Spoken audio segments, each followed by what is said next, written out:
Bonjour, vous regardez présentement la 5e capsule en route vers l'école. Aujourd'hui, je vous parlerai du développement du langage. Tout d'abord, comme parents, on se pose souvent la question à savoir si notre enfant se développe bien en ce qui a trait au langage. Est-ce qu'il prononce bien les mots? Est-ce qu'il a des difficultés pour son âge? Et à partir de quel moment je dois l'aider? Je ne suis pas une orthophoniste, bien sûr, mais j'ai combiné ma connaissance des enfants d'âge préscolaire avec les informations données par les orthophonistes de la Commission scolaire des navigateurs pour produire cette capsule vidéo. Je vous donnerai quelques idées d'activités et aussi quelques trucs qui aideront à la poursuite du développement langagier de votre enfant. Voici en général où doit se situer l'enfant de 4-5 ans ou d'âge préscolaire par rapport à son développement langagier. L'enfant d'âge préscolaire comprend assez bien son entourage et son entourage le comprend bien. Il va généralement bien utiliser les pronoms je, tu, il et elle. Donc, lorsqu'il parle de lui, il va utiliser le je, le tu est assez facile à utiliser et le il et le elle, évidemment, dans notre langage québécois, l'enfant remplacera le il par y est allé à l'épicerie et le elle sera coupé et ressemblera plutôt à est parti en voiture. L'enfant pourra utiliser plusieurs temps de verbes, futur, présent et passé, mais il pourra faire encore des erreurs. On entend souvent les enfants dire, par exemple, ils sont très gentils ou ils jouent. Dans ce temps-là, il faut juste répéter là, avec le bon exemple, mais sans mettre l'accent sur l'erreur. Ah, ils jouent au ballon ou ils étaient très gentils. Ensuite, il réussira à faire des phrases d'environ 4 à 7 mots et de formes plus complexes. Quand on parle de forme complexe, c'est que l'enfant est capable d'ajouter une raison ou une conséquence, comme dans l'exemple « Le petit garçon pleure parce qu'il s'est fait mal ». Il aura normalement un vocabulaire précis et diversifié pour nommer et décrire ce qui l'entoure. C'est-à-dire qu'il est capable de mettre des mots sur ce qu'il veut évoquer, ce qu'il veut dire, plutôt que d'utiliser le mot truc, genre, chose. Ensuite, il est capable d'initier et de maintenir une conversation. Il ne répondra pas seulement à vos questions, mais il viendra d'emblée vous raconter un événement ou vous informer de quelque chose. Et quand on parle de maintenir une conversation, c'est qu'il prendra la parole plusieurs fois dans le même échange, à tour de rôle. En planifiant cette capsule, je me demandais quels sont les moments où j'avais de vrais échanges avec mes enfants et c'est vraiment quand on prend le temps. En voiture, quand on donne le bain aux enfants, quand on souhaite bonne nuit à notre enfant, quand on raconte nos journées lors du souper familial. Il faut donc prévoir et privilégier ces moments parce que ce n'est pas dans notre routine pressée du matin que nous arriverons à converser convenablement. Prendre le temps avec notre enfant, c'est bon pour toutes les sphères du développement également. Finalement, ne vous inquiétez pas si certains sons ne sont pas encore prononcés de la bonne façon ou si votre enfant parle un peu sur le bout de la langue. Chez l'enfant d'âge préscolaire, il arrive que le J, le J, le Ch et le R et les groupes de consonnes comme le TR soient légèrement transformés. On peut entendre alors un SA au lieu d'un chat ou un ZU au lieu d'un JU. Ça se placera généralement lors de son année au préscolaire. Maintenant, je vais vous présenter quelques pistes d'intervention qui peuvent aider tous les enfants, pas seulement ceux qui vivent des difficultés à développer leur langage. Comme je l'ai dit plus tôt, lorsqu'un enfant prononce mal un mot ou n'utilise pas le bon mot, on peut répéter le mot ou la phrase sans insister. On pourrait répondre à l'enfant qui dit « Regarde mon beau château »,« Ah oui, tu as fait un beau château », mais sans faire répéter l'enfant et surtout sans souligner son erreur. L'enfant finira par reproduire le bon son lorsqu'il comprendra comment vous placez votre bouche pour le prononcer. Il est donc important que vous soyez près de l'enfant et qu'il vous regarde quand vous lui parlez. Si jamais vous ne comprenez pas ce que votre enfant vous dit, demandez-lui de vous réexpliquer le tout. Ne faites pas semblant d'avoir compris. Si à la répétition, vous ne comprenez toujours pas, à ce moment-là, optez pour une autre stratégie. Par exemple, viens me montrer, peux-tu le mimer, peux-tu trouver des mots différents pour l'expliquer? Il faudra parfois y aller une petite bouchée à la fois. Si vous ne prenez pas le temps de le faire, l'enfant finira par s'apercevoir que vous n'avez pas vraiment compris et à ce moment-là, il ne voudra plus faire d'essai. Donc, les meilleurs trucs, c'est se placer à la hauteur de l'enfant et le regarder dans les yeux. Donner la chance à l'enfant de pouvoir parler, l'écouter, attendre et lui laisser le temps. Ne pas le bombarder de questions et ne pas forcer l'enfant à parler. Comme adulte, on a parfois tendance à parler très vite. Encore une fois, prenez le temps. Il ne faut pas non plus parler en bébé et il ne faut pas ridiculiser les difficultés de langage de l'enfant ou limiter en lui répondant avec les mêmes erreurs. On doit toujours agir comme modèle. Encore là, l'enfant pourrait ne plus vouloir faire d'essai. Ensuite, décrire ce que l'on fait à voix haute ou commenter permet à l'enfant de développer son vocabulaire. Par exemple, quand l'enfant est plus jeune, on le fait naturellement, on donne le bain et on dit « on va laver tes bras, on va laver tes cheveux » et l'enfant apprend ainsi le vocabulaire relié aux parties du corps. Dans le même ordre d'idée, on doit aider notre enfant à choisir le mot juste, comme on l'a dit plus tôt, pour préciser sa pensée. Une chose, un truc, va porter ça là, c'est bien vague. Comme adulte, on donne encore l'exemple.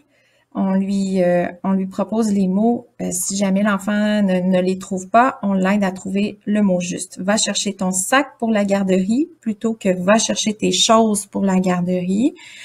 Ça en est un bon exemple. Et finalement, on peut donner des consignes de plus en plus complexes à 2 ou 3 éléments. Quand les éléments sont liés, c'est plus facile, comme dans l'exemple « va mettre ton pyjama, brosser tes dents et te coucher ». Quand les éléments ne sont pas liés par une fonction, par exemple, on fait davantage travailler la mémoire, comme dans l'exemple « saute 3 fois, touche ton nez et chante l'alphabet ». Il faut donner la chance à votre enfant aussi d'écouter, de traiter l'information et d'ensuite pouvoir parler. Je m'explique. Parfois, on donne une consigne et on n'attend pas que l'enfant répète l'information et on répète notre consigne plusieurs fois. Pour l'enfant, ça peut prendre plusieurs secondes avant que l'information se rende à son cerveau. Ensuite, il va la traiter, il va préparer sa réponse et après, il va la verbaliser. Il faut donc donner plusieurs secondes à notre enfant avant de répéter la consigne. Encore là, ce qui peut vraiment aider à la compréhension, c'est d'être près de l'enfant, le regarder dans les yeux, lui demander qu'il vous regarde dans les yeux pour être bien certain qu'il est en train de vous écouter. Si vous êtes dans 2 pièces différentes de la maison, on ne peut pas s'attendre à ce que l'enfant réponde du premier coup. En terminant cette partie sur les interventions, je souhaite vous faire une mise en garde. Les enfants ne se développent pas tous de la même façon et au même rythme. Alors, il ne faut pas comparer les enfants ensemble. Si vous avez plusieurs enfants, vous allez sûrement vous rendre compte qu'un de vos enfants va être beaucoup plus moteur, il va bouger plus, il va apprendre à grimper dans les modules de jeu rapidement, va parler un petit peu moins peut-être. Et que votre autre enfant, c'est un enfant qui parle, il y a du vocabulaire vraiment étendu pour son âge, mais est un petit peu plus, est un peu moins moteur en fait. Il va être plus craintif dans les activités motrices. Alors, il faut pas s'inquiéter, les enfants vont tous finir par développer les différentes sphères. Par contre, il faut continuer de les stimuler dans ce sens-là, de pas laisser aller aucune des sphères. Il y a une multitude de façons de développer le langage tout en s'amusant. Je vous présenterai ici quelques idées. La première idée, c'est vraiment une mine d'or, les livres de littérature jeunesse.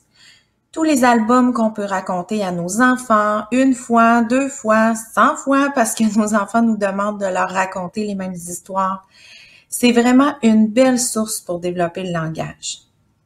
Vos enfants y apprendront de nouveaux mots, de nouvelles façons de structurer leurs phrases et de nouveaux temps de verbe qu'on utilise moins à l'oral, comme le passé simple par exemple. Si on pense aux fameux contes traditionnels, ils sont souvent écrits au passé simple. Ils vécurent heureux et eurent beaucoup d'enfants. Parfois, lorsque les enfants sont en situation de jeu de rôle, comme lorsqu'ils jouent à la famille, on les entend utiliser les nouveaux mots appris. Je vais vous donner un exemple qui m'a bien fait sourire. Au retour de l'école, ma plus jeune est entrée dans la maison en disant « Maman, c'est quoi tout ce boucan? » Comme c'est pas un mot que j'utilise au quotidien, en lui posant des questions, j'ai su qu'elle avait appris ce mot dans une histoire. Alors, un enfant qui utilise un vocabulaire littéraire, donc un vocabulaire qu'on utilise moins dans la vie quotidienne, on sait que c'est un enfant qui est mis en contact avec la littérature jeunesse, les livres. Il y a tellement de beaux livres sur tous les sujets.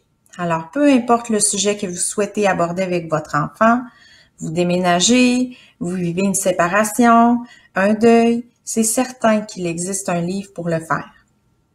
N'hésitez pas non plus à lire, relire les mêmes histoires à votre enfant, même si parfois c'est moins agréable pour nous. Ce l'est pour l'enfant, parce que c'est sécurisant. Il peut prédire ce qui va se passer et il peut raconter par lui-même l'histoire par la suite. En voiture, on cherche parfois comment occuper les enfants. Alors, voici quelques petites idées qui pourront vous être utiles.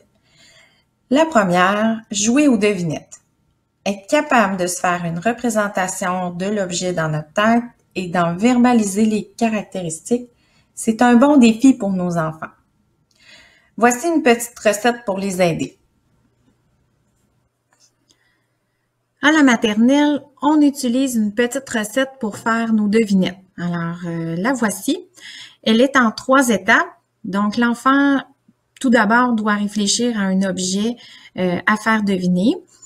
Il va, à la première étape, donner la catégorie. On les représente ici par des petits tiroirs. Alors, chaque tiroir contient tous les objets d'une même catégorie. Des moyens de transport, les fruits, les animaux, par exemple. Ensuite, à la deuxième étape, l'enfant va dire les caractéristiques de l'objet qu'il veut faire deviner. La couleur, la grosseur, la forme et autres caractéristiques à laquelle il pense. Ensuite, finalement, la troisième étape, à quoi sert cet objet-là? Est-ce que il fait un son particulier? Est-ce qu'il y a une fonction particulière? Alors, c'est la dernière étape pour faire deviner l'objet. Alors, si on revient à notre page d'idées pour le développement du langage, on pourrait dire que les chansons et les comptines sont un excellent moyen pour développer le langage, surtout celles qui demandent de la répétition. Il y a plein de mots dans les chansons et les comptines pour enfants qui vont faire travailler la rime, qui vont jouer avec les sons. C'est donc aussi un bon moyen pour le développement de l'émergence de la lecture et de l'écriture. Alors, chantez avec vos enfants, faites des comptines, amusez-vous et faites les gestes en même temps, vous travaillerez la motricité globale.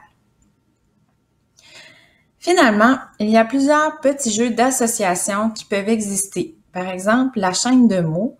Le premier joueur dit un mot, le deuxième joueur dit un autre mot qui est relié au premier en expliquant la raison. Je vais vous donner un exemple.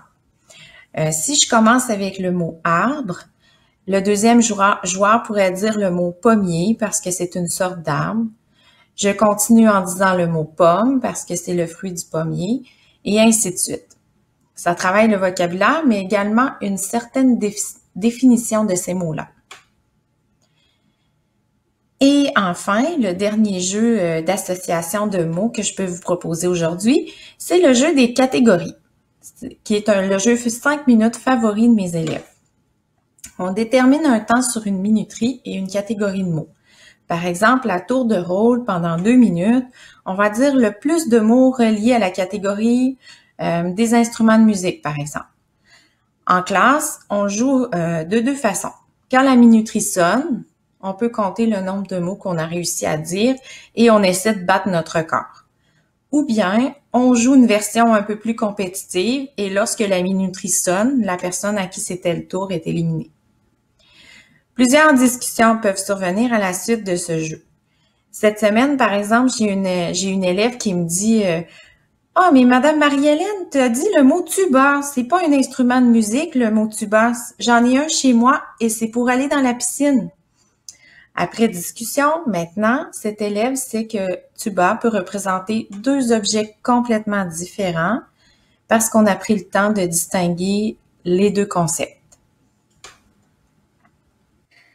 Alors, en terminant, je vous invite à aller consulter le site des services d'orthophonie de la Commission scolaire des navigateurs. Vous y trouverez plusieurs autres capsules vidéo très intéressantes en complément à ce que vous venez d'entendre dans cette capsule-ci. Je vous montre à quoi ressemble le site.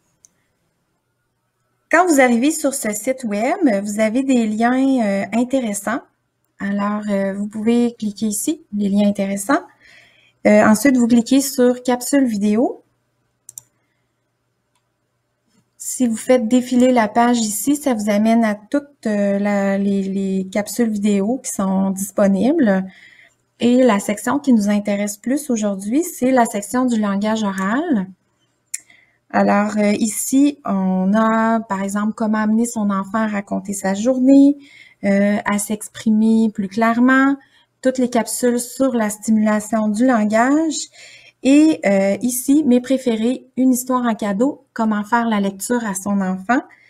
Ça nous parle de comment on peut bonifier notre façon de lire les histoires afin d'aller toucher toutes les sphères de développement de notre enfant. Donc, c'est des capsules qui sont vraiment très, très, très intéressantes.